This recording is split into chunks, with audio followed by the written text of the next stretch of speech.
ਸਤਿ ਸ਼੍ਰੀ ਅਕਾਲ। Ajit web TV ਦੇਖ ਰਹੇ ਸਾਰੇ ਦਰਸ਼ਕਾਂ ਦਾ ਮੈਂ ਤਰਨਜੀਤ ਕੌਰ ਅਜੀਤ ਖਬਰਾਂ ਦੇ ਇਸ ਬੁਲੇਟਿਨ ਵਿੱਚ ਨਿੱਘਾ ਸਵਾਗਤ ਕਰਦੀ ਹਾਂ।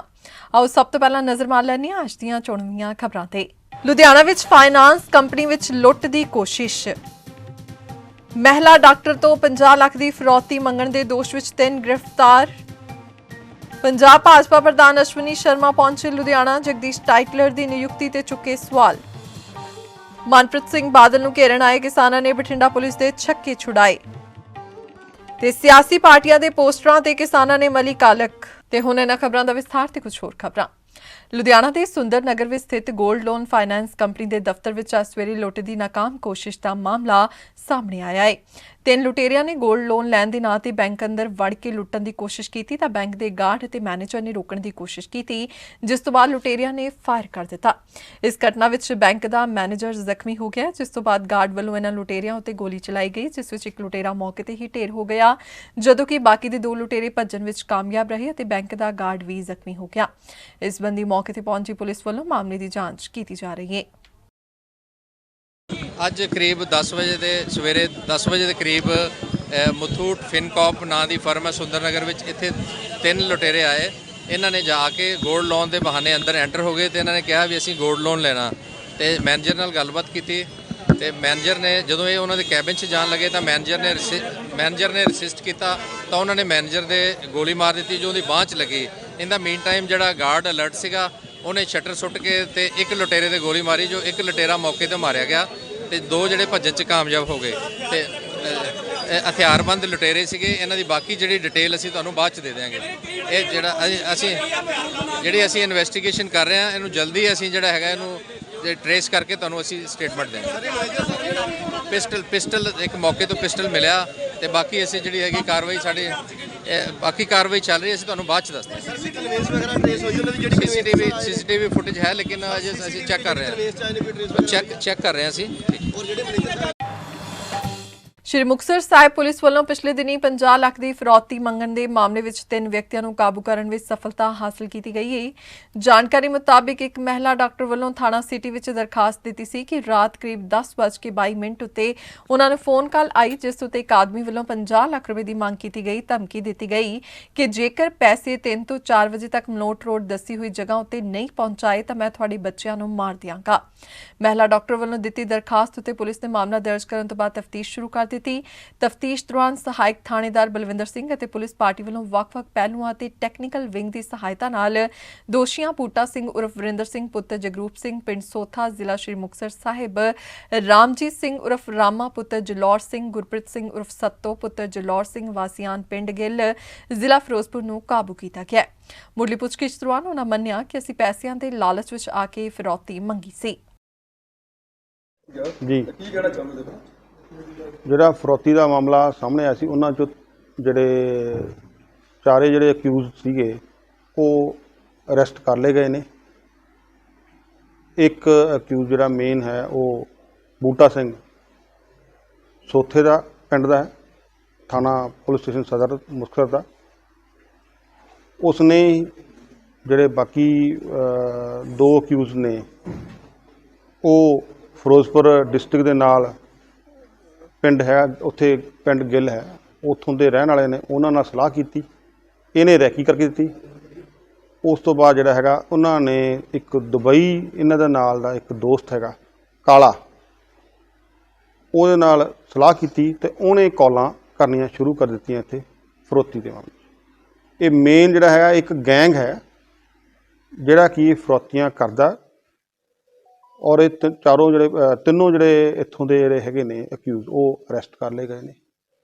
ਬਾਕੀ ਜਿਹੜੀ ਪੁੱਛਗਿੱਛ ਹੈ ਉਹ ਚੱਲਦੀ ਪਈ ਹੈ ਕਿ ਨਾਲ ਹੋਰ ਕਿਹੜੇ ਨਾਲ ਇਹਨਾਂ ਦੇ ਨਾਲ ਇਨਵੋਲਵਡ ਨੇ। ਸਰ ਕੋਈ ਪਹਿਲਾਂ ਵੀ ਇਹਨਾਂ ਦੇ ਮਾਮਲੇ ਦਰਜ ਹੈਗੇ? ਪਹਿਲੇ ਹਜੇ ਤੱਕ ਤਾਂ ਮਾਮਲਾ ਜਿਹੜਾ ਪੁੱਛਗਿੱਛ ਵਿੱਚ ਸਾਹਮਣੇ ਆਇਆ ਵੀ ਇਹਨਾਂ ਦੇ ਕਿਹੜੇ ਦਰਜ ਨੇ, ਬਟ ਜਿਹੜੀ ਹੁਣ ਅੱਗੇ ਜਿਹੜੀ ਪੁੱਛਗਿੱਛ ਹੋਏਗੀ ਤਾਂ ਹੋਰ ਵੀ ਜਿਹੜੀ ਹੈਗੀ ਇਨਵੈਸਟੀਗੇਸ਼ਨ ਕਲੀਅਰ ਹੋ ਜਾਏਗੀ। ਸਰ ਕੋਈ ਜਾਣਦੇ ਸੀ ਇਹ ਪਹਿਲਾਂ ਮੈਮ ਨੂੰ ਜਾਂ ਕਿਸ ਤਰ੍ਹਾਂ ਰੈਕੀ ਹੋਈ? ਜਿਹੜਾ ਬੂਟਾ ਸਿੰਘ ਹੈ ਉਹ ਸੋਥੇ ਪਿੰਡ ਵਾਲਾ, ਉਹਦੇ ਬੱਚਿਆਂ ਦੀ ਡਿਲੀਵਰੀ ਹੈਗੀ ਉਹ ਇਸੇ ਹਸਪੀਟਲ 'ਚ ਹੋਈ ਸੀ, ਇਸ ਲਈ ਇਹਨੂੰ ਉਹਨਾਂ ਦੇ ਹਸਪੀਟਲ ਦੇ ਬਾਰੇ ਮੈਡਮ ਦੇ ਬਾਰੇ ਡਾਕਟਰ ਬਾਰੇ ਪਤਾ ਸੀ ਇਹਨੂੰ। ਤਾਂ ਇਹ ਫਿਰ ਉਸ ਤੋਂ ਬਾਅਦ ਇਹਨੇ ਉਹਦੀ ਰੈਕੀ ਕੀਤੀ ਕਿ ਮਤਲਬ ਬੱਚੇ ਕਿੱਥੇ, ਮਤਲਬ ਹੋਰ ਡਿਟੇਲ 'ਚ ਰੈਕੀ ਕੀਤੀ ਤਾਂ ਉਸ ਤੋਂ ਬਾਅਦ ਫਿਰ ਇਹਨਾਂ ਨੇ ਕਾਲਾਂ ਸ਼ੁਰੂ ਕਰਨੀਆਂ। ਸਰ ਕਿੰਨੇ ਦਿਨ ਜਿਹੜੇ ਫੜੇ ਗਏ? 3 ਦਿਨ ਦੇ ਅਰੈਸਟ ਹੋਏ। ਸਰ ਕੋਈ ਟੈਕਨੀਕਲੀ ਇਸ ਤਰ੍ਹਾਂ ਦਾ ਵੀ ਆਇਆ ਹੈਗਾ ਕਿ ਇਹਨਾਂ ਨੇ ਕੋਈ ਪਹਿਲਾਂ ਇਸ ਤਰ੍ਹਾਂ ਦਾ ਕਾਂਡ ਕੀਤਾ ਹੋਵੇ ਜਾਂ ਇਹ ਲਾਲਚ ਲਈ ਪਹਿਲਾਂ ਹੀ ਸੀ ਜਾਂ ਕੁਛ ਇਹੋ ਜਿਹਾ? ਨਹੀਂ, ਅੱਜ ਜਿਹੜੀ ਹੁਣ ਹਜੇ ਤੱਕ ਜਿਹੜੀ ਪੁੱਛਗਿੱਛ ਆਈ ਹੈਗੀ ਆ ਉਹਦੇ ਤੱਕ ਤਾਂ ਸਾਡੇ ਕੋਲ ਇਸੇ 'ਚ ਅਰੈਸਟ, ਬਟ ਜਿਹੜੀ ਹੁਣ ਅਸੀਂ ਹੋਰ ਪੁੱਛਗਿੱਛ ਕੀਤੀ ਜਾਏਗੀ ਤਾਂ ਸਾਹਮਣੇ ਹੋਰ ਚੀਜ਼ਾਂ ਸਾਹਮਣੇ ਆਉਣਗੀਆਂ। ਆਪਸੀ ਜਾਣ ਪਛਾਣ ਇਹਨਾਂ ਤਿੰਨਾਂ ਦੀ ਕੋਈ? ਤਿੰਨਾਂ ਦੀ ਆਪਸ ਵਿੱਚ ਜਾਣ ਪਹਿਚਾਣ ਸੀਗੀ। ਕਿੰਨੇ ਜਣੇ ਅਰੈਸਟ ਕੀਤੇ ਤੇ ਕਿੰਨੇ ਬਾਕੀ? 3 ਜਣੇ ਅਰੈਸਟ ਕੀਤੇ ਹੋਏ ਨੇ। ਇੱਕ ਜਿਹੜਾ ਮੇਨ ਹੋਰ ਆ ਜਿਹੜਾ ਕਾਲਸ ਕਰ ਰਹੇ ਦੁਬਈ ਤੋਂ, ਕਾਲਾ, ਉਹ ਅਜੇ ਮਤਲਬ ਦੁਬਈ ਆ ਤੇ ਉਹਦਾ ਜਿਹੜਾ ਹੈਗਾ ਅਰੈਸਟ ਕਰਨ ਲਈ ਜਿਹੜਾ ਉਹ ਨਵਾਂ ਜਿਹੜਾ ਪ੍ਰੋਸੈਸ ਹੈਗਾ ਉਹ ਸ਼ੁਰੂ ਕੀਤਾ ਜਾਏਗਾ।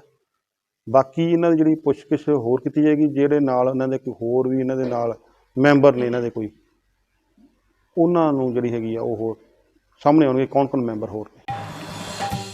ਲੁਧਿਆਣਾ ਪਹੁੰਚੇ ਪੰਜਾਬ ਭਾਜਪਾ ਪ੍ਰਧਾਨ ਅਸ਼ਵਨੀ ਸ਼ਰਮਾ ਨੇ ਕਿਹਾ ਕਿ ਭਾਜਪਾ 2022 ਦੀਆਂ ਪੰਜਾਬ ਵਿਧਾਨ ਸਭਾ ਚੋਣਾਂ ਲਈ ਤਿਆਰ ਹੈ ਅਤੇ ਸਾਰੀਆਂ 117 ਵਿਧਾਨ ਸਭਾ ਸੀਟਾਂ ਤੇ ਉਮੀਦਵਾਰ ਖੜੇ ਕਰੇਗੀ। ਪੱਤਰਕਾਰਾਂ ਨਾਲ ਗੱਲਬਾਤ ਦੌਰਾਨ ਉਹਨਾਂ ਨੇ ਜਗਦੀਸ਼ ਟਾਈਟਲਰ ਦੀ ਕਾਂਗਰਸ ਵੱਲੋਂ ਮੁੜ ਨਿਯੁਕਤੀ ਤੇ ਸਵਾਲ ਚੁੱਕਦਿਆਂ ਕਿਹਾ ਕਿ ਸੂਬੇ ਦੇ ਮੁੱਖ ਮੰਤਰੀ ਚਰਨਜੀਤ ਚੰਨੀ ਅਤੇ ਪੰਜਾਬ ਕਾਂਗਰਸ ਪ੍ਰਧਾਨ ਨਵਜੋਤ ਸਿੱਧੂ ਨੂੰ ਆਪਸੀ ਲੜਾਈ ਛੱਡ ਕੇ ਇਹਨਾਂ ਗੱਲਾਂ ਤੇ ਧਿਆਨ ਦੇਣਾ ਚਾਹੀਦਾ ਹੈ। ਉਹਨਾਂ ਨੇ ਕਿਸਾਨ ਮੋਰਚੇ ਵੱਲੋਂ ਦਿੱਲੀ ਬਾਰਡਰ ਨੂੰ ਖੋਲ੍ਹਣ ਤੇ ਵਿਰੋਧ ਕੀਤੇ ਜਾਣ ਤੇ ਟਿੱਪਣੀ ਕਰਦਿਆਂ ਕਿਹਾ ਕਿ ਕੁਝ ਕਿਸਾਨ ਆਗੂ ਇਹ ਨਹੀਂ ਚਾਹੁੰਦੇ ਕਿ ਇਸ ਮੁੱਦੇ ਦਾ ਹੱਲ ਹੋ ਸਕੇ। ਉਹਨਾਂ ਰਾਕੇਸ਼ ਟਿਕੈਤ ਤੇ ਵੀ ਨਿਸ਼ਾਨਾ ਸਾਧਿਆ ਤੇ ਕਿਹਾ ਕਿ ਉਹ ਰਾਤ ਨੂੰ ਕੁਝ ਅਤੇ ਦਿਨ ਨੂੰ ਕੁਝ ਹੋਰ ਬੋਲਦੇ ਹਨ। सर, आज कार्यकारिणी की बैठक थी, थोड़ी सी उसके बारे में बताएंगे कि जब से आपने लॉन्च किया कल से नया पंजाब, उसको लेके सारे पंजाब में ऐसा कि आज मैं लुधियाना के अंदर अपने मंडल अध्यक्ष, मंडल जनरल सेक्रेटरी, जिले के प्रभारी, उनकी बैठक ली है और ये पार्टी का एक रूटीन वर्क है क्योंकि पंजाब में चुनाव वाली स्टेट है। अपने संगठन की रचना की जानकारी लेना और उसको चुस्त दुरुस्त करना, गतिशील करना, वो इस बैठक का उद्देश्य था। 2022 के लिए बीजेपी को तैयार करना है। बीजेपी तैयार है 2022 के लिए, 117 सीटों के लिए, 117 सीटों के लिए तैयार है। दूसरा सर, जैसे कि कैप्टन अमरिंदर सिंह ने भी बातचीत हो रही है बीजेपी को लेके, ये कितना आपको लगता है कि बेनिफिट होगा? ऐसा कि यहाँ तक लोकतंत्र के अंदर किसी भी व्यक्ति को अपना रास्ता चुनने का, पार्टी बनाने का अधिकार है। कैप्टन साहब उस अधिकार का प्रयोग करें, उनको शुभकामनाएं। क्या बीजेपी के साथ गठबंधन होकर इलेक्शन लड़ सकते हैं? ऐसा भारतीय जनता पार्टी का ध्यान इस समय 117 की 17 सीटों पे अपने संगठन को चुस्त दुरुस्त करने में लगा हुआ है। जगदीश टाइटलर को लेके क्या आपका क्या स्टैंड है, क्योंकि फिर उसको पदाधिकारी बनाया गया है?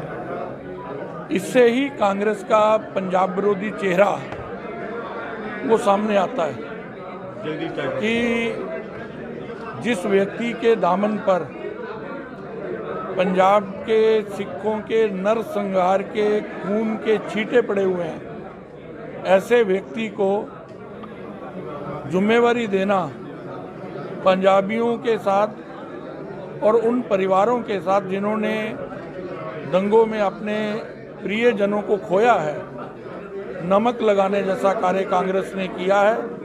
और कांग्रेस का सिख समाज के प्रति जो दोहरा चेहरा है, कथनी और करनी में जो अंतर है वो स्पष्ट हुआ है। और मुझे लगता है कि बिना पंजाब के नेतृत्व के ऐसा निर्णय केंद्र ने उनके ने किया नहीं होगा। तो इसका जवाब सिद्धू साहब को भी देना चाहिए और चन्नी साहब को भी इसका जवाब पूरी तरह से आके देना चाहिए। अनबन चल रही है आपस में, कोऑर्डिनेशन नहीं है और ये उनकी प्रॉब्लम है, लेकिन पंजाब की जनता जवाब मांगती है कि जो नरसंहार में शामिल रहे, जिनके दामन पर पंजाबियों के खून के दाग लगे हुए हैं, ऐसे व्यक्ति को जिम्मेवारी केंद्र दे रहा है। तो चन्नी साहब को और सिद्धू साहब हर विषय के ऊपर सामने आ जाते हैं, तो इस पे आना चाहिए ना, स्टैंड बताए ना। 2022 किस तरह देखते हैं आप? सभी पार्टियां पंजाब का ऐसा यहाँ तक 2022 का सवाल है, पंजाब स्थिर सरकार चाहता है, पंजाब अमन चाहता है, पंजाब खुशहाली चाहता है, विकास चाहता है। पंजाब भ्रष्टाचार मुक्त शासन चाहता है। पंजाब ऐसा वातावरण चाहता है जिसमें उद्योग व्यापारी जो है आगे बढ़े, जिसमें खेत में काम करने वाला व्यक्ति, जिसमें दलित समाज, पिछड़ा समाज अपने आप को सुरक्षित अनुभव करे।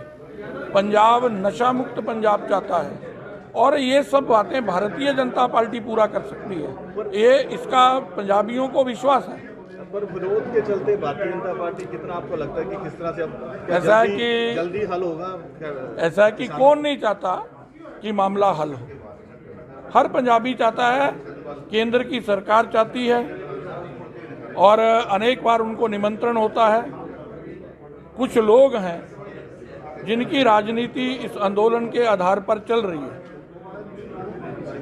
उनको भी ईश्वर सद्बुद्धि दे बीजेपी चाहती और इसका हल निकले।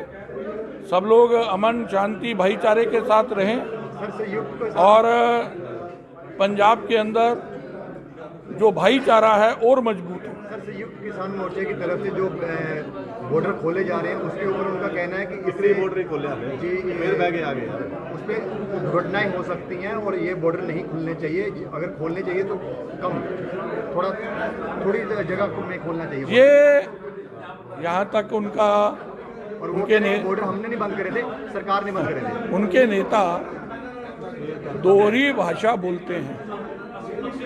पहले कह रहे थे खोलो, अब खुलने लगे तो फिर किंतु परंतु क्यों। ये सारा देश देख रहा है। ये तो दोहरा चेहरा है उनका, जो उनकी कथनी और करनी में अंतर है, इसमें पूरे देश की निगाह है। इसलिए वो कभी रात को कुछ कहते हैं, सुबह कुछ कहते हैं, शाम को कुछ कहते हैं। जितने भी उनके बड़े नेता हैं, टकैत साहब हैं, उनका बयान बदलता रहता है। पहले कहते हमने रोका नहीं हुआ, हमने खोलो जी, अब खुल रहा है तो क्यों खुल रहा है। रात को भी मुझे पता चला कि वहाँ पर बैठे हैं जी, हम खुलने नहीं देंगे। ये दोहरा मामला है। सुप्रीम कोर्ट में मामला चल रहा है। मुझे लगता है कि सुप्रीम कोर्ट ने जब जिस दिन इस पर रोक लगाई थी, अगर ये आंदोलन किसान के लिए है, सुप्रीम कोर्ट सुप्रीम है, उसने कानून को स्टे कर दिया।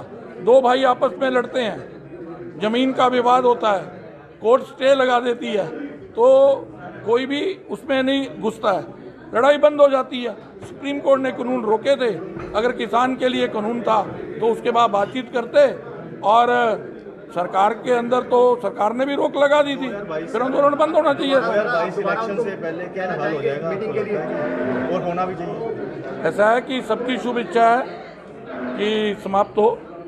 दोबारा मीटिंग के लिए आप कहना चाहेंगे? ਬਠਿੰਡਾ ਸ਼ਹਿਰੀ ਹਲਕੇ ਵਿੱਚ ਆਪਣੇ ਸਮਾਗਮਾਂ ਵਿੱਚ ਸ਼ਾਮਲ ਹੋਣ ਲਈ ਪੁੱਜੇ ਵਿੱਤ ਮੰਤਰੀ ਮਨਪ੍ਰੀਤ ਸਿੰਘ ਬਾਦਲ ਦਾ ਵਿਰੋਧ ਕਰਨ ਆਏ ਕਿਸਾਨਾਂ ਨੂੰ ਰੋਕਣ ਲਈ ਬਠਿੰਡਾ ਪੁਲਿਸ ਨੂੰ ਭਾਰੀ ਮੁਸ਼ੱਕਤ ਕਰਨੀ ਪਈ ਅਤੇ ਵਿੱਤ ਮੰਤਰੀ ਨੂੰ ਪੁਲਿਸ ਦੇ ਸਖਤ ਪੈਰੇ ਹੇਠ ਮੌਕੇ ਤੋਂ ਕੱਢਿਆ।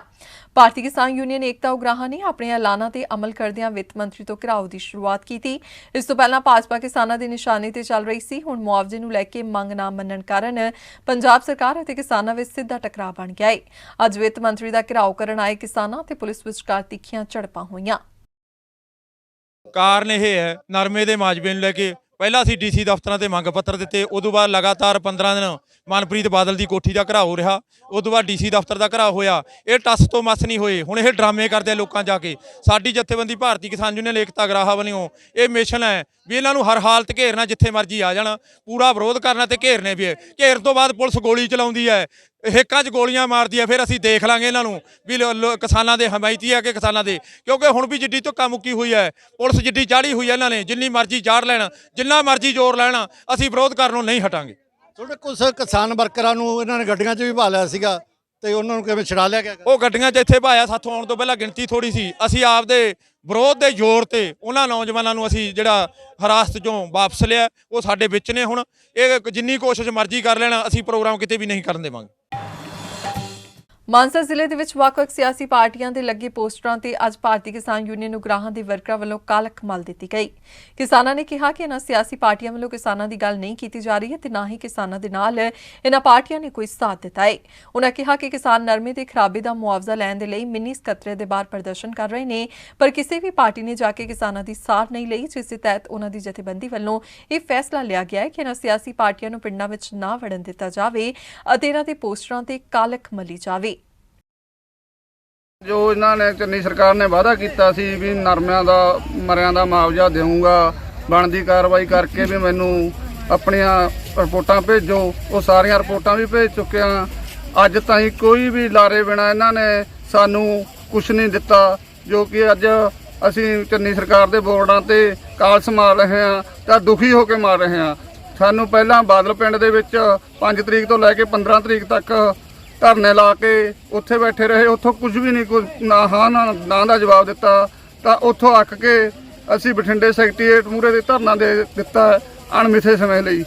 ਉੱਥੇ ਵੀ ਹਲੇ ਤੱਕ ਕੁਝ ਨਹੀਂ ਇਹਨਾਂ ਨੇ ਕੀਤਾ, ਬਗੈਰ ਵਾਅਦਿਆਂ ਤੋਂ ਬਗੈਰ ਲਾਰਿਆਂ ਤੋਂ ਅੱਕ ਕੇ ਹੁਣ ਪਿੰਡਾਂ ਦੇ ਵਿੱਚ ਜੋ ਵੀ ਚੰਨੀ ਸਰਕਾਰ ਦੇ ਬੋਰਡ ਨੇ ਉਹਨਾਂ ਨੂੰ ਪਾੜਨ ਲਈ ਤੇ ਕਾਲਸ ਕਰਨ ਲਈ ਮਜਬੂਰ ਹੋਣਾ ਪਿਆ ਕਿਸਾਨਾਂ ਨੂੰ। ਜਿੰਨਾ ਚਿਰ ਚੰਨੀ ਸਰਕਾਰ ਮੁਆਵਜ਼ਾ ਨਹੀਂ ਦਿੰਦੀ ਉਨਾ ਚਿਰ ਇਹਨਾਂ ਦਾ ਪਿੰਡਾਂ ਦੇ ਵਿੱਚ ਵੀ ਵਿਰੋਧ ਹੋਊਗਾ ਤੇ ਬੋਰਡ ਵੀ ਲਾਹੇ ਜਾਣਗੇ। ਸ਼੍ਰੋਮਣੀ ਗੁਰਦੁਆਰਾ ਪ੍ਰਬੰਧਕ ਕਮੇਟੀ ਦੇ ਪ੍ਰਧਾਨ ਬੀਬੀ ਜਗੀਰ ਕੌਰ ਨੇ 1984 ਦਿੱਲੀ ਸਿੱਖ ਕਤਲੇਆਮ ਦੇ ਮੁੱਖ ਦੋਸ਼ੀ ਜਗਦੀਸ਼ ਟਾਈਟਲਰ ਨੂੰ ਕਾਂਗਰਸ ਵੱਲੋਂ ਅਹੁਦਾ ਦੇ ਨਿਵਾਜਨ ਤੇ ਸਖਤ ਇਤਰਾਜ਼ ਪ੍ਰਗਟ ਕੀਤਾ ਹੈ। ਉਨ੍ਹਾਂ ਕਿਹਾ ਕਿ ਇਹ ਸਿੱਖਾਂ ਦੀਆਂ ਭਾਵਨਾਵਾਂ ਨੂੰ ਸੱਟ ਮਾਰਨ ਵਾਲੀ ਕਾਰਵਾਈ ਹੈ। ਉਨ੍ਹਾਂ ਆਖਿਆ ਕਿ ਇਹ ਕਾਂਗਰਸ ਪਾਰਟੀ ਦੀ ਮਨੁੱਖਤਾ ਵਿਰੋਧੀ ਸੋਚ ਹੈ, ਜਿਸ ਨੂੰ ਸਮਾਜ ਵੱਲੋਂ ਪ੍ਰਵਾਨ ਨਹੀਂ ਕੀਤਾ ਜਾ ਸਕਦਾ। ਹੋਰ ਵੀ ਵੱਡਾ ਦੁੱਖ ਇਸ ਗੱਲ ਦਾ ਹੈ ਕਿ ਟਾਈਟਲਰ ਦੀ ਨਿਯੁਕਤੀ ਨਾਲ ਸਿੱਖ ਕਤਲੇਆਮ ਦੇ ਵਰ੍ਹੇਗੰਢ ਦੇ ਮੌਕੇ ਤੇ ਸਿੱਖਾਂ ਦੇ ਜ਼ਖਮਾਂ ਤੇ ਲੂਣ ਛਿੜਕਿਆ ਗਿਆ ਹੈ। ਉਨ੍ਹਾਂ ਕਿਹਾ ਕਿ ਕੋਈ ਵੀ ਸੰਜੀਦਾ ਵਿਅਕਤੀ ਕਾਂਗਰਸ ਦੀ ਇਸ ਕਾਰਵਾਈ ਨੂੰ ਜਾਇਜ਼ ਨਹੀਂ ਕਹਿ ਸਕਦਾ ਅਤੇ ਇਸ ਨਾਲ ਇਹ ਪੱਕੇ ਤੌਰ ਤੇ ਸਾਫ਼ ਹੋ ਗਿਆ ਕਿ ਕਾਂਗਰਸ ਜਮਾਤ ਸਿੱਖਾਂ ਦੀ ਦੁਸ਼ਮਣ ਜਮਾਤ ਹੈ, ਜੋ ਜਾਣਬੁੱਝ ਕੇ ਸਿੱਖਾਂ ਨੂੰ ਮਾਨਸਿਕ ਪੀੜਾ ਦੇ ਰਹੀ ਹੈ। ਵਾਹਿਗੁਰੂ ਜੀ ਕਾ ਖਾਲਸਾ, ਵਾਹਿਗੁਰੂ ਜੀ ਕੀ ਫਤਿਹ। ਅੱਜ ਬੜੀ ਦਰਦਨਾਕ ਖਬਰ ਪੜ੍ਹੀ ਹੈ, ਜਿਹਨੇ ਸਾਰੇ ਮਨੁੱਖਤਾ ਨੂੰ ਹਿਲਾ ਕੇ ਰੱਖ ਦਿੱਤਾ। 84 ਦਾ ਕਤਲੇਆਮ ਹੋਇਆ, ਸ਼ਰੇਆਮ ਰਾਜੀਵ ਗਾਂਧੀ ਦਾ ਉਸ ਦੇ ਵਿੱਚ ਜਿਹੜਾ ਕਿ ਉਹਨਾਂ ਹੁਕਮ ਜਾਰੀ ਕੀਤੇ ਸੀ ਉਹਦੇ ਅਨੁਸਾਰ ਹੋਇਆ, ਔਰ ਜਿਹਦੇ ਵਿੱਚ ਉਹਨਾਂ ਨੇ ਵੱਡੇ ਲੀਡਰਾਂ ਨੂੰ ਵਰਤਿਆ ਸੀ, ਸੱਜਣ ਕੁਮਾਰ ਨੂੰ, ਜਗਦੀਸ਼ ਟਾਈਟਲਰ ਨੂੰ, ਬਾਕੀ ਸਾਰਿਆਂ ਨੂੰ। ਅੱਜ ਜਿਹੜਾ ਜਗਦੀਸ਼ ਟਾਈਟਲਰ ਨੂੰ ਇਹਨਾਂ ਨੇ ਸਪੈਸ਼ਲ ਇਨਵਾਈਟੀ ਪਾਰਟੀ 'ਚ ਪਾਇਆ, ਇਹ ਤੋਂ ਅਸੀਂ ਕਹਿ ਸਕਦੇ ਹਾਂ ਕਿ ਅੱਜ ਇਹਨੇ ਹੋਰ ਇੱਕ ਵੱਡਾ ਜ਼ਖਮ ਜਿਹੜਾ ਸੀ ਉਹ ਸਿੱਖਾਂ ਨੂੰ ਦਿੱਤਾ ਕਿ ਜਿਹੜੇ ਵਿਅਕਤੀ ਦੋਸ਼ੀ ਪਾਏ ਗਏ ਹੋਣ, ਜਿਨ੍ਹਾਂ ਦੀ CBI ਦੇ ਵਿੱਚ ਜਾਂਚ ਚੱਲਦੀ ਹੋਵੇ, ਉਹਨਾਂ ਵਿਅਕਤੀਆਂ ਨੂੰ ਇਹਨਾਂ ਨੇ ਅੱਜ ਵੱਡਾ ਮੈਡਲ ਦਿੱਤਾ। ਫਿਰ ਕਿਉਂਕਿ ਇਹਨਾਂ ਨੇ ਕਰਵਾਇਆ ਸਾਰਾ ਕੁਝ ਉਹਨਾਂ ਕੋਲੋਂ ਸੀ, ਆਪਣੇ ਗੁੱਝੇ ਭੇਦ ਜਿਹੜੇ ਸੀ ਲੁਕਾਉਣ ਦੀ ਖਾਤਰ ਉਹਨਾਂ ਨੂੰ ਵੱਡੀਆਂ ਸਰਦਾਰੀਆਂ, ਕਦੀ ਮਿਨਿਸਟਰੀਆਂ ਦਿੰਦੇ ਹੈ, ਕਦੀ ਇਸ ਤਰ੍ਹਾਂ ਦੇ ਵੱਡੇ ਵੱਡੇ ਅਹੁਦੇ ਦੇ ਕੇ ਉਹਨਾਂ ਨੂੰ ਨਿਵਾਜਦੇ ਹੈ। ਮੈਂ ਜਿੱਥੇ ਇਹਦੀ ਸਖਤ ਸ਼ਬਦਾਂ 'ਚ ਨਿੰਦਾ ਕਰਦੀ ਹਾਂ, ਉੱਥੇ ਮੈਂ ਸਮਝਦੀ ਲਾਹਨਤ ਹੈ ਉਸ ਕਾਂਗਰਸ ਦੇ, ਜਿਸ ਕਾਂਗਰਸ ਜਮਾਤ ਨੇ ਜਾਂ ਇੰਦਰਾ ਗਾਂਧੀ ਦੇ ਪਰਿਵਾਰ ਨੇ, ਸੋਨੀਆ ਗਾਂਧੀ ਦੇ ਪਰਿਵਾਰ ਨੇ, ਰਾਜੀਵ ਗਾਂਧੀ, ਰਾਹੁਲ ਗਾਂਧੀ, ਜਿਨ੍ਹਾਂ ਲੋਕਾਂ ਨੇ ਅੱਜ ਫਿਰ ਸਿੱਖਾਂ ਨੂੰ ਇੱਕ ਵੱਡੀ ਪੀੜਾ ਦਿੱਤੀ ਹੈ। ਮੈਂ ਸਮਝਦੀ ਹਾਂ ਕਿ ਇਹ ਤੋਂ ਵੱਡੀ ਘਿਨਾਉਣੀ ਹਰਕਤ ਕੋਈ ਨਹੀਂ ਹੋ ਸਕਦੀ। ਸੋ ਮੈਂ ਕਾਂਗਰਸ ਪਾਰਟੀ ਦੇ ਉੱਤੇ ਜਿੱਥੇ ਇਸ ਗੱਲ ਦੀ ਲਾਹਨਤ ਸਮਝਦੀ ਹੈ, ਉੱਥੇ ਉਹਨਾਂ ਨੇ ਜੋ ਵੱਡੇ ਇਨਾਮ ਦਿੱਤੇ ਹੈ, ਜੋ ਵੱਡੇ ਇਹਨਾਂ ਨੂੰ ਅਹੁਦੇ ਦਿੱਤੇ ਹੈ, ਉਹ ਮੈਂ ਸਮਝਦੀ ਕਿ ਬਦਕਿਸਮਤੀ ਹੈ ਕਿ ਸਿੱਖਾਂ ਨੂੰ ਵਾਰ-ਵਾਰ ਛੇੜਦੇ ਹੈ, ਵਾਰ-ਵਾਰ ਉਹਨਾਂ ਦੇ ਹਿਰਦੇ ਬਲੁੰਦਰਦੇ ਹੈ। ਇਹ ਬਹੁਤ ਵੱਡੀ ਤਕਲੀਫ ਹੋਈ ਇਸ ਗੱਲ ਦੀ। ਮੈਂ ਸਾਰੀ ਸੰਗਤ ਨੂੰ ਬੇਨਤੀ ਕਰਾਂਗੀ ਕਿ ਸੁਚੇਤ ਹੋ ਇਹਨਾਂ ਲੋਕਾਂ ਤੋਂ, ਜਿਨ੍ਹਾਂ ਨੇ ਐਡੇ ਕਤਲ ਕਰਾ ਕੇ ਵੀ ਅਜੇ ਕੁਝ ਨਹੀਂ ਸਿੱਖਿਆ। ਹਰਿਮੰਦਰ ਸਾਹਿਬ ਤੇ ਹਮਲੇ ਕਰਵਾਏ, ਸ੍ਰੀ ਅਕਾਲ ਤਖ਼ਤ ਸਾਹਿਬ ਢਹਿ ਕਰਵਾਇਆ, ਲੇਕਿਨ 84 ਦਾ ਕਤਲੇਆਮ ਜਿਹੜਾ ਕਰਵਾ ਕੇ ਅੱਜ ਫਿਰ ਸਾਨੂੰ ਉਹ ਸਮਾਂ ਯਾਦ ਕਰਾਉਂਦੇ ਹੈ ਜਿਸ ਸਮੇਂ ਨੂੰ ਅਸੀਂ ਕਦੀ ਭੁੱਲ ਨਹੀਂ ਸਕਦੇ। ਵਾਹਿਗੁਰੂ ਜੀ ਕਾ ਖਾਲਸਾ, ਵਾਹਿਗੁਰੂ ਜੀ ਕੀ ਫਤਿਹ। ਪੰਜਾਬ ਸਰਕਾਰ ਨੇ ਨਰਮਾ ਪੱਟੀ ਦੇ ਕਿਸਾਨਾਂ ਤੇ ਮਜ਼ਦੂਰਾਂ ਨੂੰ ਰਾਹਤ ਦੇਣ ਲਈ ਵੱਡਾ ਤੇ ਅਹਿਮ ਕਦਮ ਚੁੱਕਦੇ ਹੋਏ ਗੁਲਾਬੀ ਸੁੰਡੀ ਨਾਲ ਨੁਕਸਾਨੇ ਗਏ ਨਰਮੇ ਦੇ ਮੁਆਵਜ਼ੇ ਲਈ 416 ਕਰੋੜ ਰੁਪਏ ਤੋਂ ਵੱਧ ਦੀ ਰਾਸ਼ੀ ਜਾਰੀ ਕਰਨ ਦਾ ਐਲਾਨ ਕਰ ਦਿੱਤਾ ਹੈ। ਇਹ ਐਲਾਨ ਅੱਜ ਪੰਜਾਬ ਭਵਨ ਵਿਖੇ ਮਾਲ ਤੇ ਮੁੜ ਵਸੇਬਾ ਮੰਤਰੀ ਅਰੁਣਾ ਚੌਧਰੀ ਅਤੇ ਖੇਤੀਬਾੜੀ ਮੰਤਰੀ ਰਣਦੀਪ ਸਿੰਘ ਨਾਭਾ ਨੇ ਇੱਕ ਸਾਂਝੀ ਪ੍ਰੈਸ ਕਾਨਫਰੰਸ ਵਿੱਚ ਕੀਤਾ। ਦੋਵਾਂ ਕੈਬਨਿਟ ਮੰਤਰੀਆਂ ਨੇ ਦੱਸਿਆ ਕਿ ਗੁਲਾਬੀ ਸੁੰਡੀ ਨਾਲ ਮਾਨਸਾ, ਸੰਗਰੂਰ, ਬਠਿੰਡਾ, ਸ਼੍ਰੀ ਮੁਕਤਸਰ ਸਾਹਿਬ ਅਤੇ ਬਰਨਾਲਾ ਵਿੱਚ ਨਰਮੇ ਦਾ ਭਾਰੀ ਨੁਕਸਾਨ ਹੋਇਆ ਹੈ, ਜਿਸ ਕਰਕੇ ਕਿਸਾਨਾਂ ਤੇ ਚੁਗਾਈ ਮਜ਼ਦੂਰਾਂ ਦੇ ਹਿੱਤਾਂ ਨੂੰ ਧਿਆਨ ਵਿੱਚ ਰੱਖਦੇ ਹੋਏ ਰਾਸ਼ੀ ਜਾਰੀ ਕੀਤੀ ਜਾ ਰਹੀ ਹੈ। ਇਹ ਰਾਸ਼ੀ ਕਿਸਾਨਾਂ ਅਤੇ ਮਜ਼ਦੂਰਾਂ ਨੂੰ ਰਾਹਤ ਵਜੋਂ ਦੇਣ ਲਈ ਦੀਵਾਲੀ ਤੋਂ ਪਹਿਲਾਂ ਡਿਪਟੀ ਕਮਿਸ਼ਨਰਾਂ ਦੇ ਖਾਤੇ ਵਿੱਚ ਭੇਜ ਦਿੱਤੀ ਜਾਵੇਗੀ, ਜਿਸ ਦਾ ਅੱਗੇ ਕਿਸਾਨਾਂ ਅਤੇ ਮਜ਼ਦੂਰਾਂ ਨੂੰ ਸਿੱਧਾ ਭੁਗਤਾਨ ਕੀਤਾ ਜਾਵੇਗਾ। ਜਿਹੜਾ ਮਾਮਲਾ ਪੰਜਾਬ ਸਰਕਾਰ ਰਿਲੀਜ਼ ਕਰਨ ਜਾ ਰਹੀ ਹੈ, ਔਰ ਜਿਹੜੀ ਕਿਸਾਨਾਂ ਦੀ ਉਮੀਦ ਸੀ ਉਸ 'ਤੇ ਕੋਸ਼ਿਸ਼ ਕਰ ਰਹੇ ਪੂਰਾ ਉਤਰਨ ਦੇ ਤਹਿਤ। ਔਰ ਜੋ ਸਰਕਾਰ ਦੀ ਨੀਤੀ ਜਾਂ ਪਾਲਿਸੀ ਉਸ ਦੇ ਅਨੁਸਾਰ ਮੈਡਮ ਨੇ ਤੁਹਾਨੂੰ ਦੱਸਿਆ ਕਿ ਲਗਭਗ ਅਸੀਂ ਟੋਟਲ ਜਿਹੜਾ ਮਾਮਲਾ ਹੈਗਾ 416 ਕਰੋੜ ਰੁਪਏ ਅਸੀਂ ਦੇਣ ਜਾ ਰਹੇ ਹਾਂ, ਜਿਹੜਾ ਡੀਸੀ ਸਾਹਿਬਾਨ ਦੇ ਕਿਉਂਕਿ ਇੰਟੀਗ੍ਰੇਸ਼ਨ ਦੇ ਅਧੀਨ ਉਹਨਾਂ ਦੇ ਖਾਤਿਆਂ 'ਚ ਭੇਜਿਆ ਜਾਊਗਾ ਜਿੱਥੇ ਨੁਕਸਾਨ ਹੋਇਆ। ਔਰ 10% ਜਿਹੜਾ ਅਸੀਂ ਚੁਗਾਈ ਲਈ ਉਹ ਨੀਤੀ ਡੀਸੀ ਸਾਹਿਬਾਨ ਬਣਾਉਣਗੇ। ਸਾਡੇ ਮਾਨਯੋਗ ਮੁੱਖ ਮੰਤਰੀ ਸਾਹਿਬ ਨੇ ਅਹਿਮ ਫੈਸਲਾ ਲਿੱਤਾ ਹੈ ਔਰ ਪਰਸੋਂ ਹੀ ਇਹ ਨਿਰਣਾ ਲਿੱਤਾ ਗਿਆ ਸੀ, ਪਰਸੋਂ ਸ਼ਾਮ ਦੀ ਮੀਟਿੰਗ 'ਤੇ, ਕਿ ਜਿਹੜਾ ਮਾਮਲਾ ਰਿਲੀਜ਼ ਕਰਕੇ ਕਿਸਾਨਾਂ ਦੇ ਖਾਤਿਆਂ 'ਚ ਭੇਜਿਆ ਜਾਏ। ਔਰ ਤੁਹਾਨੂੰ ਜਾਣ ਕੇ ਖੁਸ਼ੀ ਵੀ ਹੋਏਗੀ ਕਿ ਇਹ ਸਭ ਤੋਂ ਵੱਡੀ ਕੰਪਨਸੇਸ਼ਨ ਹੈ। ਮੇਰੇ ਕੋਲ ਵੇਰਵਾ ਪਿਛਲੀ ਸਰਕਾਰ ਦਾ ਵੀ ਹੈਗਾ, ਜਿਹੜਾ 2015 'ਚ ਜਦ ਨਰਮੇ ਦੇ ਨੁਕਸਾਨ ਹੋਇਆ ਸੀਗਾ ਉਦੋਂ ਤਕਰੀਬਨ ਕੰਪਨਸੇਸ਼ਨ ਜਿਹੜੀ ਦਿੱਤੀ ਗਈ ਸੀ ਜਾਂ ਮਾਮਜਾ ਜਿਹੜਾ ਦਿੱਤਾ ਗਿਆ ਸੀ ਉਹ 8000 ਰੁਪਇਆ ਪ੍ਰਤੀ ਏਕੜ ਸੀਗਾ। ਔਰ ਜਿਹਦੇ ਵਿੱਚੋਂ ਬਕਾਇਦਾ ਚਾਹੇ ਸਾਡਾ ਪੰਜਾਬ ਸਰਕਾਰ ਵੱਲੋਂ ਜਿਹੜਾ ਹਿੱਸਾ ਹੈਗਾ, ਉਦੋਂ ਸਟੇਟ ਗੌਰਮੈਂਟ ਦਾ ਜਿਹੜਾ ਹਿੱਸਾ ਸੀ 2600 ਰੁਪਇਆ ਸੀ। ਹੁਣ ਜਿਹੜਾ ਸਾਡਾ ਹਿੱਸਾ ਜਿਹੜਾ ਹੈਗਾ 5400 ਰੁਪਇਆ ਪੰਜਾਬ ਸਰਕਾਰ ਆਪਣੇ ਹਿੱਸੇ ਤੋਂ ਨਾਲ ਹੋਰ ਜੋੜ ਕੇ ਦੇ ਰਹੀ ਹੈ। ਔਰ ਮੇਰਾ ਖਿਆਲ ਜਿਹੜਾ ਐਡਾ ਵੱਡਾ ਮਾਮਲਾ ਹੈ ਇਹ ਕਾਗਜ਼ ਮੇਰੇ ਕੋਲ ਹੋਣਗੇ।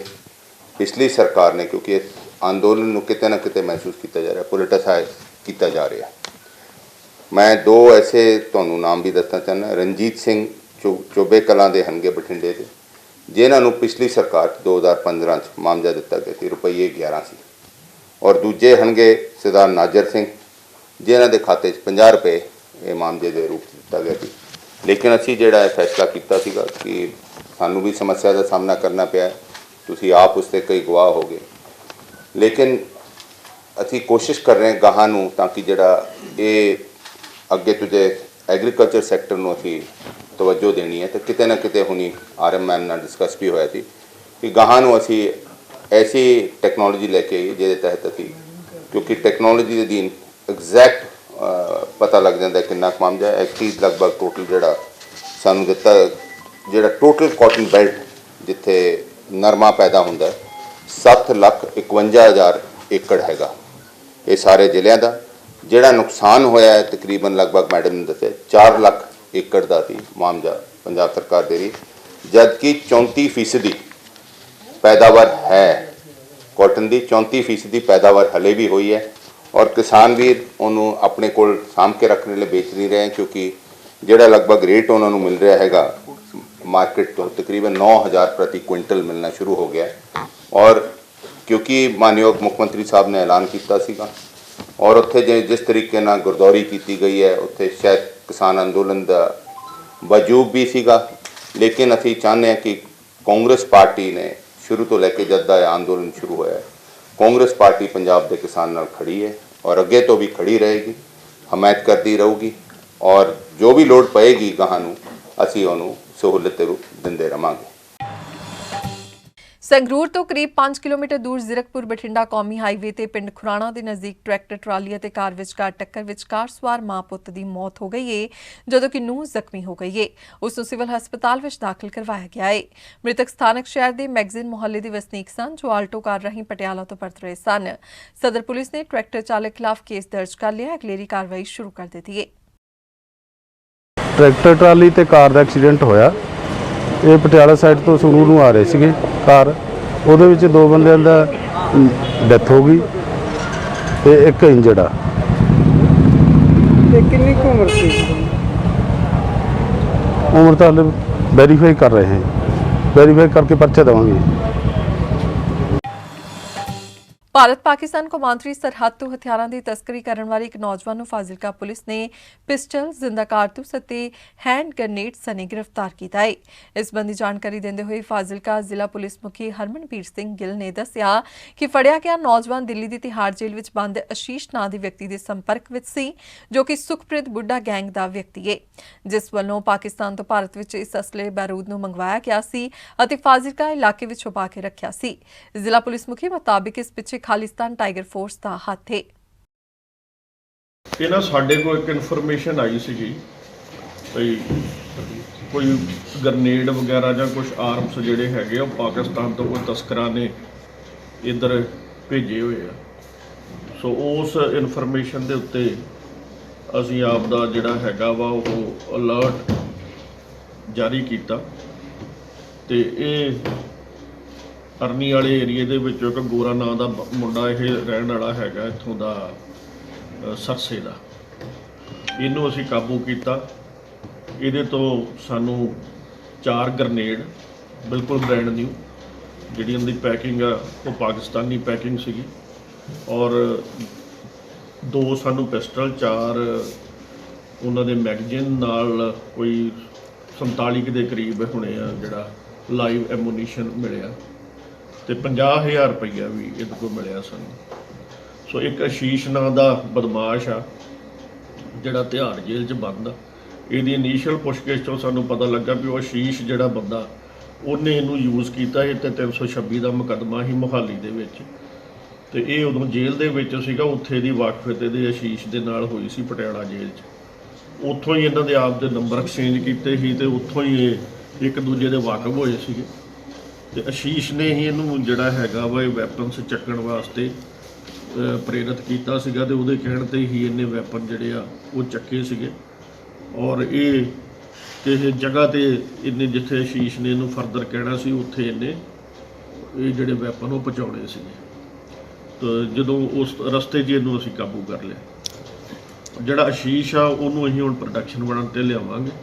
ਪ੍ਰੋਡਕਸ਼ਨ ਬਣਨ 'ਤੇ ਲਿਆ ਕੇ ਉਹਦੀ ਪੁੱਛਗਿੱਛ ਤੋਂ ਪਤਾ ਲੱਗੂਗਾ ਵੀ ਹੋਰ ਕਿਹੜੇ ਜਿਹੜੇ ਸਲੀਪਰ ਸੈੱਲਸ ਆ, ਹੋਰ ਕਿਹੜੇ ਉਹਦੇ ਬੰਦੇ ਆ ਜਿਹੜੇ ਕਿ ਕ੍ਰਿਮੀਨਲ ਜਿਹੜੀਆਂ ਐਕਟੀਵਿਟੀਜ਼ ਉਹਨਾਂ ਨੂੰ ਅੰਜਾਮ ਦਿੱਤੇ ਜਾਂ ਗਾਂ ਇਹਨਾਂ ਦਾ ਕੀ ਇਹਨਾਂ ਦਾ ਟਾਰਗੇਟ ਸੀਗਾ, ਕਿਉਂਕਿ ਇਹਨਾਂ ਦੀ ਟਾਰਗੇਟ ਕਿਲਿੰਗ ਵੀ ਇਹ ਵਿੱਚ ਆਇਆ। ਸਾਨੂੰ ਇਨੀਸ਼ੀਅਲੀ ਜਿਹੜੀ ਸਾਡੀ ਇਨਫੋਰਮੇਸ਼ਨ ਮਿਲੀ ਸੀ ਵੀ ਇਹ ਟਾਰਗੇਟ ਕਿਲਿੰਗ ਕਰ ਸਕਦੇ ਆ। ਵੱਡੇ ਬਿਜ਼ਨਸ ਹਾਊਸਿਸ ਜਿਹੜੇ ਮਾਲਵੇ ਰੀਜਨ ਦੇ ਹੈਗੇ ਆ ਉਹਨਾਂ ਨੂੰ ਇਹ ਹਿੱਟ ਕਰ ਸਕਦੇ ਆ ਤਾਂ ਕਿ ਉਹਨਾਂ ਤੋਂ ਇਹ ਰੈਂਸਮ ਵਗੈਰਾ ਜਿਹੜਾ ਵਾ ਉਹ ਇਕੱਠਾ ਕਰ ਸਕਣ।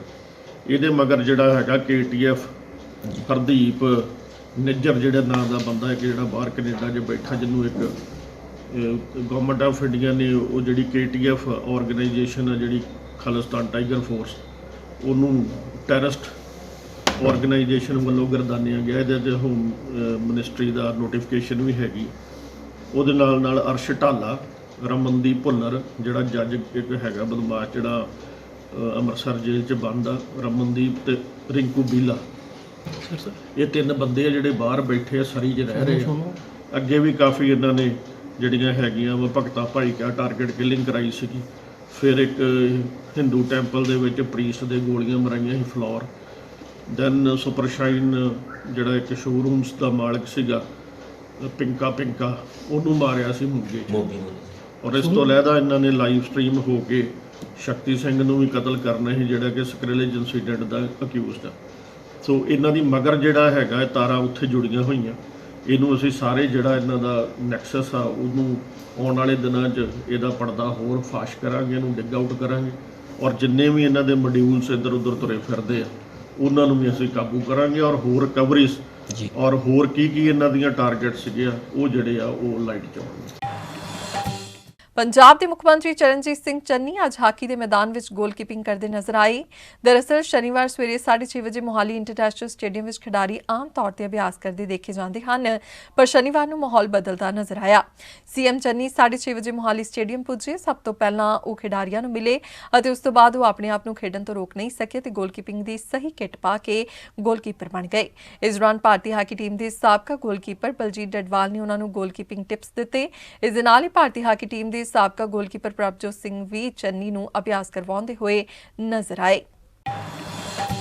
ਤੇ ਇਸ ਨਾਲ ਹੀ ਅਜੀਤ ਖਬਰਾਂ ਦੇ ਬੁਲੇਟਿਨ ਇੱਥੇ ਖਤਮ ਹੁੰਦਾ ਹੈ। ਨਵੀਆਂ ਤੇ ਤਾਜ਼ਾ ਤਰੀਨ ਖਬਰਾਂ ਲੈ ਕੇ ਫਿਰ ਤੋਂ ਹਾਜ਼ਰ ਹੋਵਾਂਗੇ। ਤਦ ਤੱਕ ਲਈ ਦਿਓ ਇਜਾਜ਼ਤ। ਧੰਨਵਾਦ। ਦੇਸ਼ ਦੁਨੀਆ ਦੀਆਂ ਤਾਜ਼ਾ ਖਬਰਾਂ ਦੇ ਲਈ ਹੁਣੇ ਪਲੇ ਸਟੋਰ ਤੋਂ ਡਾਊਨਲੋਡ ਕਰੋ ਪੰਜਾਬ ਦੀ ਆਵਾਜ਼ ਅਜੀਤ ਨਿਊਜ਼ ਐਪ। ਹੁਣ ਤੁਹਾਡਾ ਆਪਣਾ ਅਜੀਤ ਹਰ ਸੋਸ਼ਲ ਮੀਡੀਆ ਪਲੇਟਫਾਰਮ ਦੇ ਉੱਤੇ ਉਪਲਬਧ ਹੈ। ਫੇਸਬੁੱਕ ਦੇ ਉੱਤੇ ਹੁਣੇ ਲਾਈਕ ਤੇ ਫੋਲੋ ਕਰੋ ਅਜੀਤ ਦਾ ਅਫੀਸ਼ੀਅਲ ਪੇਜ ਡੇਲੀ ਅਜੀਤ ਤੇ ਹਾਂ ਨਾਲ ਹੀ ਦੋਸਤਾਂ ਨੂੰ ਪੇਜ ਲਾਈਕ ਕਰਨ ਦੇ ਲਈ ਇਨਵਾਈਟ ਕਰਨਾ ਨਾ ਭੁੱਲਣਾ। ਇੰਨਾ ਹੀ ਨਹੀਂ, ਹਿੰਦੀ ਦੇ ਵਿੱਚ ਖਬਰਾਂ ਵਾਸਤੇ ਲਾਈਕ ਤੇ ਫੋਲੋ ਕਰੋ ਸਾਡਾ ਫੇਸਬੁੱਕ ਪੇਜ ਅਜੀਤ ਸਮਾਚਾਰ ਹਿੰਦੀ। YouTube ਦੇ ਉੱਤੇ ਵੀਡੀਓ ਖਬਰਾਂ ਦੇਖਣ ਦੇ ਲਈ ਹੁਣੇ ਸਬਸਕ੍ਰਾਈਬ ਕਰੋ ਅਜੀਤ ਦਾ official YouTube channel Ajit web TV। ਤੁਹਾਡਾ ਆਪਣਾ ਅਜੀਤ ਹੁਣ ਟਵਿੱਟਰ ਤੇ ਇੰਸਟਾਗ੍ਰਾਮ ਦੇ ਉੱਤੇ ਵੀ ਉਪਲਬਧ ਹੈ। ਟਵਿੱਟਰ ਦੇ ਉੱਤੇ ਖਬਰਾਂ ਦੇ ਲਈ ਫੋਲੋ ਕਰੋ ਡੇਲੀ ਅਜੀਤ ਤੇ ਇੰਸਟਾਗ੍ਰਾਮ ਦੇ ਉੱਤੇ ਖਬਰਾਂ ਦੇ ਨਾਲ ਵੀਡੀਓ ਦੇਖਣ ਦੇ ਲਈ ਫੋਲੋ ਕਰੋ ਬਲੂ ਟਿਕ ਵਾਲਾ ਸਾਡਾ ਅਫੀਸ਼ੀਅਲ ਚੈਨਲ ਡੇਲੀ ਅਜੀਤ। ਇੰਨਾ ਹੀ ਨਹੀਂ, ਅਜੀਤ ਦੇ ਵੀਡੀਓ ਹੁਣ ਤੁਸੀਂ ਐਪਲ ਟੀਵੀ ਦੇ ਉੱਤੇ ਵੀ ਵੇਖ ਸਕਦੇ ਹੋ ਤੇ ਨਾਲ ਹੀ ਅਜੀਤ ਅਖਬਾਰ ਦਾ ਡਿਜੀਟਲ ਐਡੀਸ਼ਨ ਪੜ੍ਹਨ ਦੇ ਲਈ ਡਾਊਨਲੋਡ ਕਰੋ ਅਜੀਤ ਈ-ਪੇਪਰ ਐਪ। ਤੁਹਾਡਾ ਆਪਣਾ ਭਰੋਸੇਯੋਗ ਚੈਨਲ, ਤੁਹਾਡੀ ਆਪਣੀ ਆਵਾਜ਼, ਪੰਜਾਬ ਦੀ ਆਵਾਜ਼ ਅਜੀਤ।